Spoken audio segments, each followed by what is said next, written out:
Bismillahirrahmanirrahim. Assalamualaikum warahmatullahi wabarakatuh.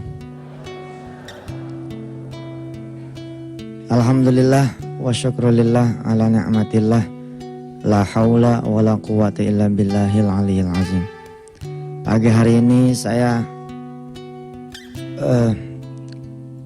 bersyukur kepada Allah ya. Agak terpelihara nih. Agak terpelihara kesenangan mengajar dan belajar di Nikmat Sedekah. Alhamdulillah materi-materi yang kemudian Allah izinkan untuk kita semua sama-sama belajar. Hakikatnya saya juga adalah belajar begitu. Senang gitu, mulai masuk ke Quran, ya, masuk ke filosofi sedekah. Dan akhir-akhir ini kita juga bicara tentang tauhid. Sesuatu yang sungguh saya perlukan abadan abada, selama-lamanya. Saya sering melihat diri saya sendiri suka pada jatuh di tingkatan kegagalan. Sebabnya diantaranya adalah suka bergantung sama manusia dan bergantung sama ikhtiar. Jadi ikhtiar juga, melanjutkan pertemuan kita yang lalu, ikhtiar itu pun bisa menjadi Tuhan buat kita semua. Dan kalau tidak hati-hati,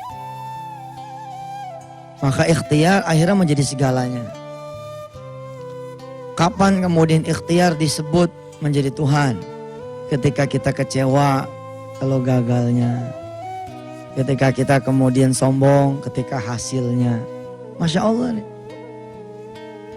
Belajar betul, saya belajar lagi dan memang belajar terus jadinya. Tidak ada satupun manusia kecuali dia belajar tiap harinya. Hanya memang ada yang mengerti bahwa dia sedang belajar sama Gusti Allah. Lewat perjalanan kehidupannya, ada yang merasa nggak pernah belajar. Episode kehidupan demi kehidupan kita semua adalah pelajaran kehidupan dari Allah Azza wa Jalla.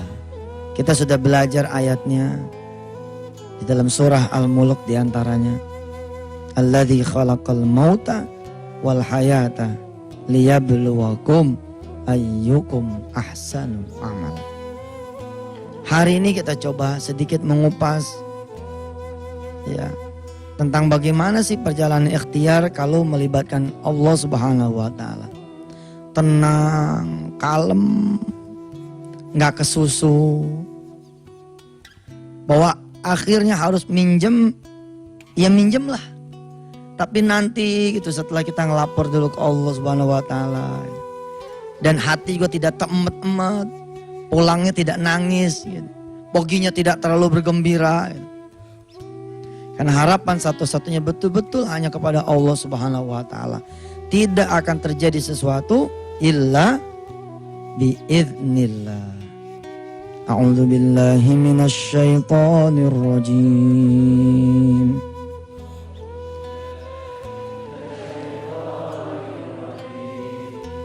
Bismillahirrahmanirrahim.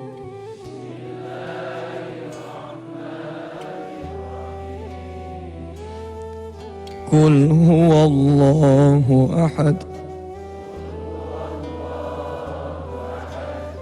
Allahus samad. Lam yalid wa lam yulad. Wa lam yakul lahu kufuwan ahad.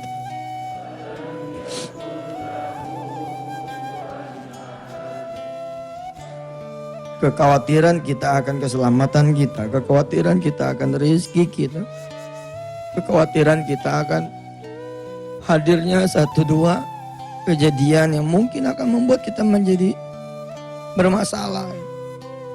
Itu yang membuat kita kemudian tidak mampu ya mengaplikasikan surah ini sepenuhnya dalam kehidupan kita. Ketika kita punya penyakit, A'udzubillahi min dzalik, jangan sampai kita diuji oleh penyakit. Kalau penyakit itu menjadi Tuhan buat kita. Apalagi kemudian diperkuat dengan data medis. Bahwa umur saudara hanya tinggal sekian lagi. Bahwa seakan-akan kita percaya penyakit itulah yang akan mematikan kita. Sedangkan kita sama-sama tahu tidak ada yang bisa mematikan dan menghidupkan kita kecuali Allah Subhanahu wa Ta'ala. Ketika kita khawatir akan rezeki kita dan merasa kita harus bekerja dan berusaha, kalau kita tidak kerja, tidak berusaha, maka tidak akan kita dapatkan duit itu. Subhanallah. Kita akan kehilangan cahayanya. Mungkin Allah akan biarkan kita meminjam kepada manusia dan kemudian kita berhasil. Tapi tidak kemudian menjadikan itu menambah kita punya iman. Kalau memang harus minjam dan kemudian pulang bawa duit, di mana peran Allah Subhanahu wa Ta'ala? Kadang-kadang kita jadi lupa. Masya Allah nih, kalau nggak ada antum nih, waduh kayaknya aneh gak selamat nih. Alhamdulillah, wa syukrulillah, Allah itu maha pemaaf. Allah bukan Yusuf Mansur yang lebih banyak sebelnya daripada sayangnya, lebih banyak keselnya daripada maafnya. Enggak, Allah sih Allah. Enggak ada satupun yang serupa dengan dia. Tapi kemudian kalau kita tidak belajar, kan tidak terasa kita punya diri. Tapi kalau kita tidak menggantungkan kepada manusia pun tidak menggantungkan kepada ikhtiar, Allahu Ahad, Allahu Samad, maka terang benderanglah kehidupan kita. Dan belajarlah kita bahwa pemenuh segala rizki adalah Allah Azza wa Jalla. Penyelesai semua masalah adalah Allah Subhanahu wa Ta'ala. Mungkin duit tidak kita dapatkan, tapi solusi kita diberikan oleh Allah Subhanahu wa Ta'ala. Mungkin jawaban kita tidak ketemu, tapi pertanyaannya Allah hapus. Ujian juga bisa dibatalkan kok. Anak-anak sekalian, hari ini ujian ditiadakan. Kepala sekolah bilang gak usah pakai ujian lagi deh, selesai. Apalagi Gusti Allah.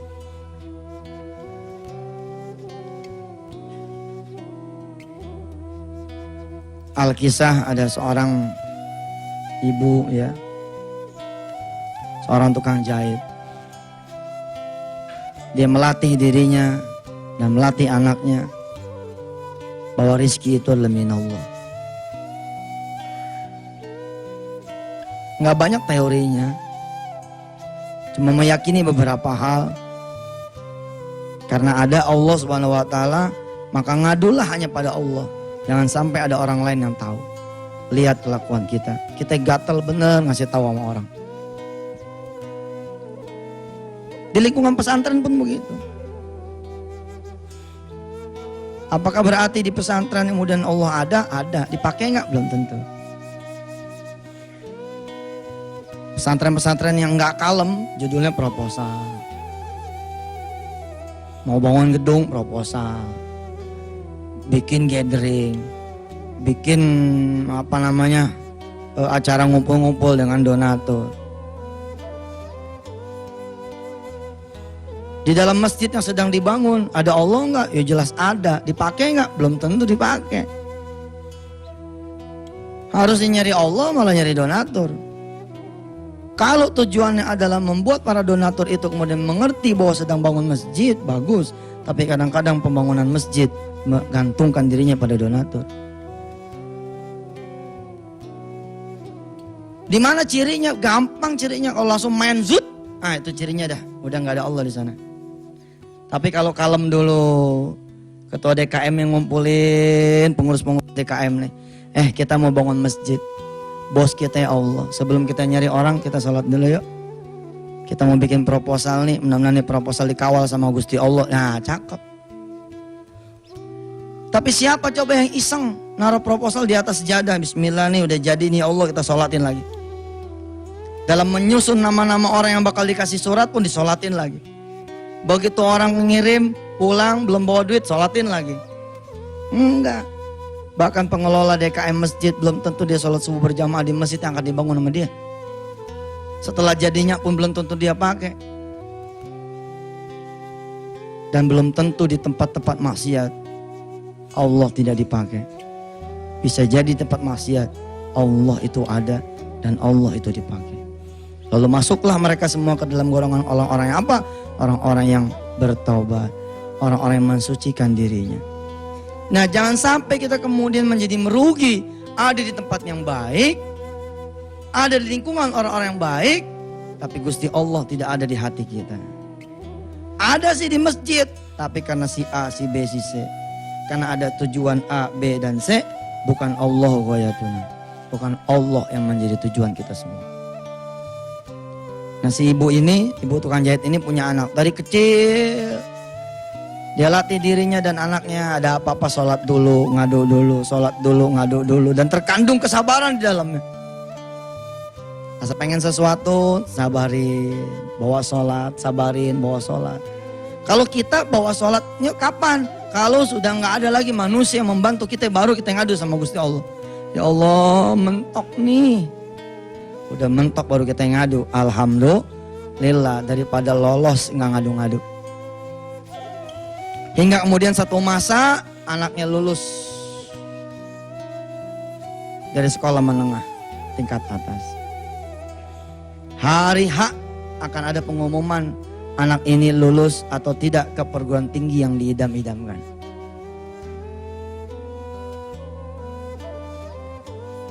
Hari itu si ibu menunggu hasil pengumuman si anak pun menunggu hasil pengumuman dirinya ujian. Kisah di balik pertolongan Allah inilah yang kita belajar bahwa kita harusnya seperti si ibu ini. Jangan buru-buru nyari manusia, cari Allah dulu. Mencari manusia adalah ikhtiar kita yang menjadikan kita adalah orang-orang yang beribadah pada Allah Subhanahu wa taala. Ikhtiar kita menjadi ibadah bukan menjadi Tuhan. Insya Allah kita akan belajar, termasuk saya pribadi akan belajar terus bagaimana qul huwallahu ahad, Allahus samad, lam yalid walam yulad walam yakul lahu kufuwan ahad. Hidup di dalam semua sendi nafas hidup kita semua. Segala keberkahan kita mintakan dari Allah Subhanahu wa taala untuk seluruh kru TPI. Ya. Dari mulai level yang paling atasnya sampai yang paling bawahnya, dari yang kelihatan sampai yang enggak kelihatan.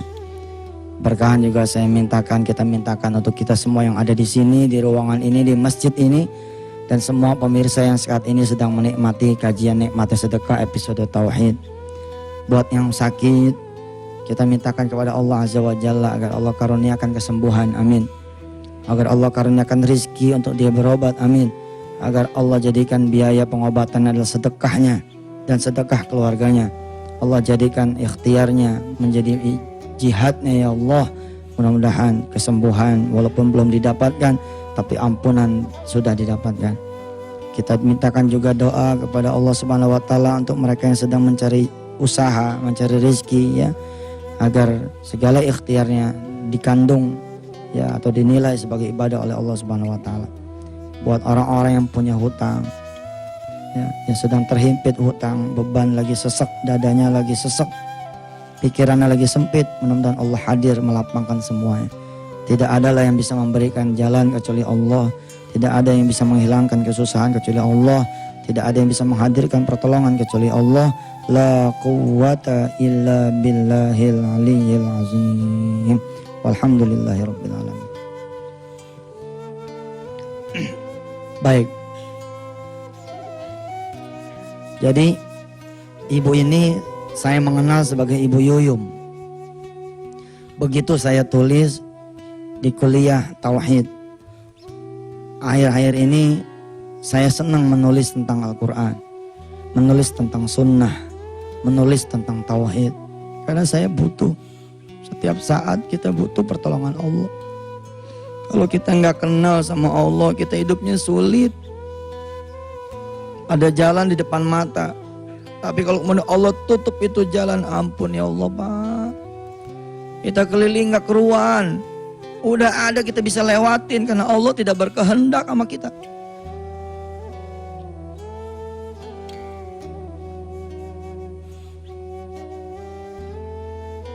Kalau Allah sudah tidak berkehendak sama kita, mau kemana kita?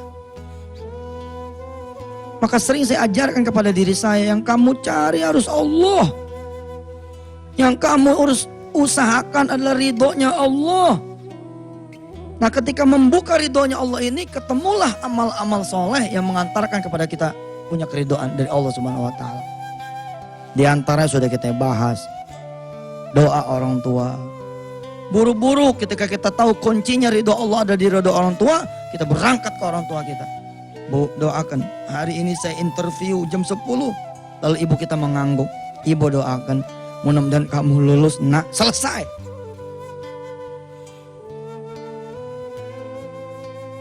Sering saya mengajarkan kepada diri saya tempo-tempo dulu.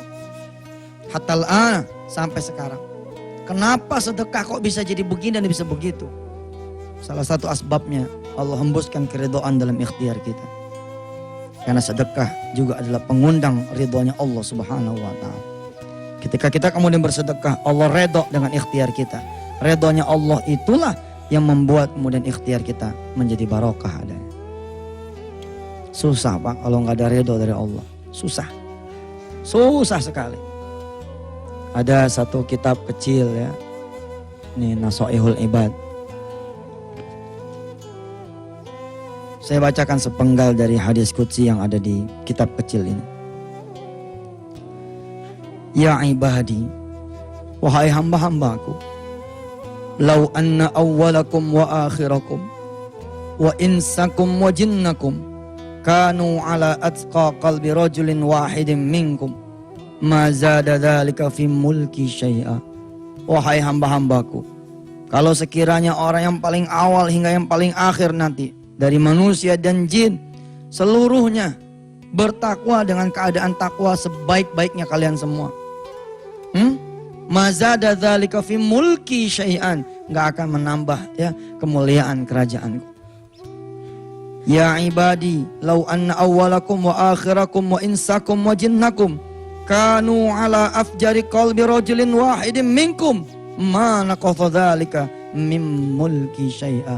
Sebaliknya, jika kalian semuanya orang paling bejat, dengan derajat kebejatan orang paling bejat, derajat itulah yang ada ya dari seluruh manusia dan jin, dari awalnya dulu sampai nanti Allah yang Maha tahu kapan akhirnya, tetap saja kata Allah ya, ma naqadha dzalika mim mulki syai'a, tidak akan berkurang kemuliaanku, tidak akan berkurang ya derajat kerajaanku dan kekuasaanku.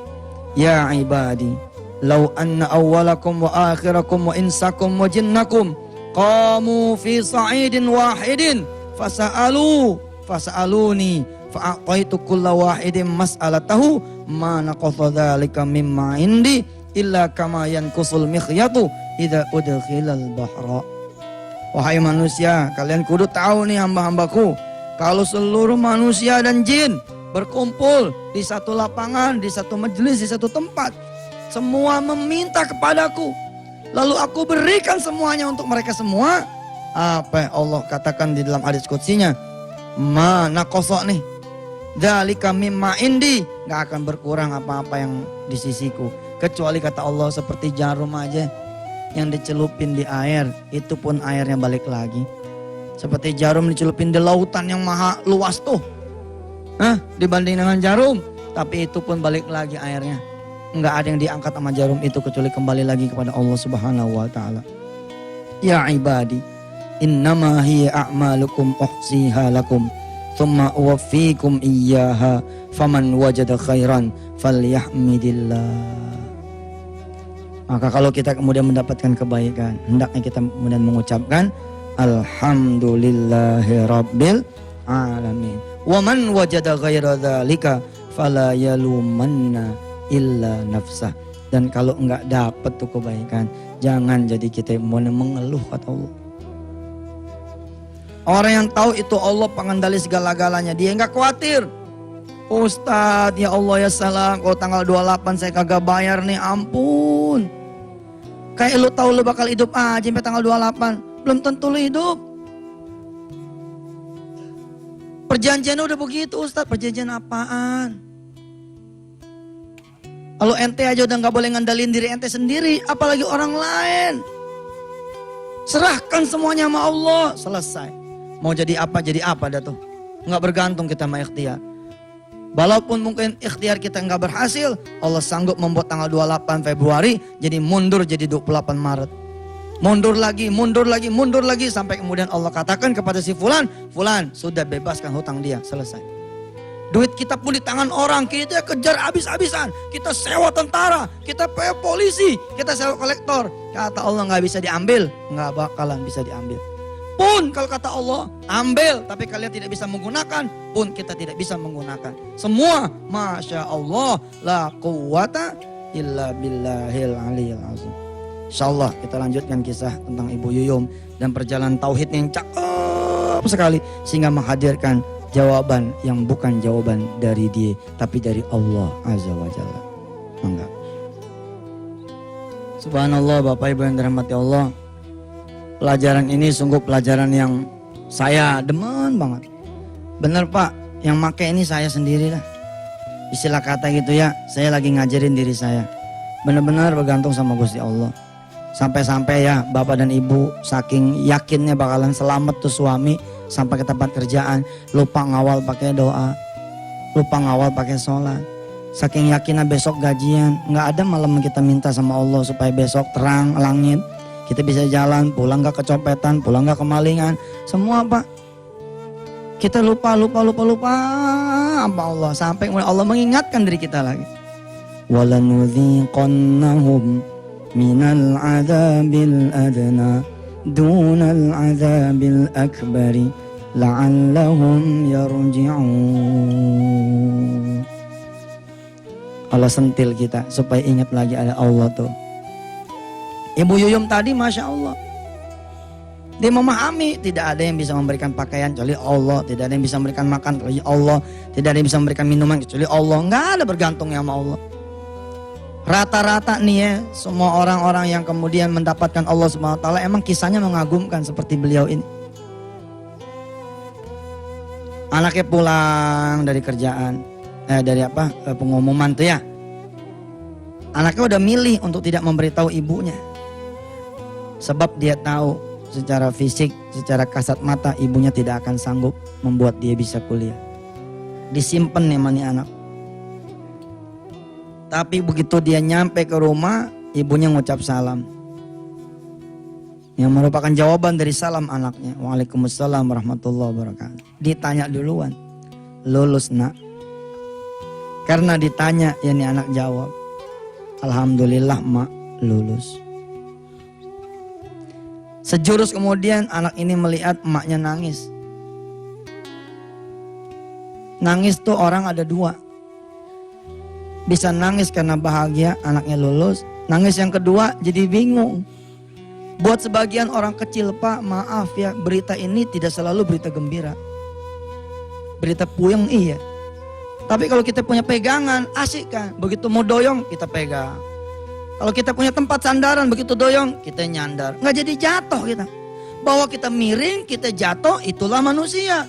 Ada rasa putus asanya, ada rasa nggak ngerti jawabannya kemana. Tapi kalau kita bersandar sama yang maha kuat, maka yang maha kuat ini akan menjaga kita sampai punggung kita lempeng kembali. Pertanyaan dari si ibu lanjutannya adalah begini. Udah sholat asar nak? Alhamdulillah udah mak. Ya deh, kita berdoa sama Allah ntar malam. Diincer sama tuh ibu ntar malam. Kita lapor sama Allah nak. Kalau Allah bisa nguliahin anaknya orang lain, kenapa anak emak enggak? Subhanallah. Siap-siap dah, ntar malam kita ngadep sama Allah. Kita syukurin dulu kamu udah lulus. Jarang yang begini nih. Biasanya apa? Ya kita cepat telepon sama kamu tuh. Dia janji tuh. Lo bilang masih ustadz no, katanya mau ngasih beasiswa gitu. Ustadz jadi Tuhan Pak. Karena sabab dia jadi ustadz, dia jadi Tuhan. Kadang-kadang saya potong tuh sumbangan-sumbangan. Potong aja udah. Gua redo dibilang kagak memenuhi janji. Gua redo dibilang menyalahi janji, biarin. Daripada ustadz pimpinan pesantren yang kita asuh, yang ada di bawah kita jadi Tuhan Pak. Maaf nih, antum belum ngirim nih bulan ini. Kalau kemudian dia sudah bersyukur tiap malamnya, rapi Pak. Kalau emang dia tahu ilmu tauhid, ngadu aja sama Allah. Ya Allah, biasanya si Yusuf ngirimin nih, tapi kok hari ini enggak. SMS sejurus kemudian masuk tuh. Ustaz, gimana kabar? Ane lagi ingat ente nih. Udah dikirim belum? Ane potong, ane redo. Ane redo dibilang ingkar janji. Ane redo dibilang khilaf janji, biarin. Biar dia mengenal Allah seperti kiai-kiai besar dulu yang masih hidup, yang sekarang udah pada meninggal dunia, mendidik saya. Di kerja kita burn down. Bukan cuma diputusin, tapi dicaci maki. Tapi ternyata kita kemarin kita belajar kan, saya kasih tahu. Ternyata istrinya mengatakan kepada kita setahun-tahun berikutnya. Apa kata istrinya? Abah dulu menangis sehabis ngomelin antum. Apa kata Abah? Anak ini bakalan jadi orang. Kalau Abah gak lepasin dia, maka dia tidak akan bertuhan Allah subhanahu wa ta'ala. Subhanallah. Seketika mengingat kita sempat suuzon sama guru.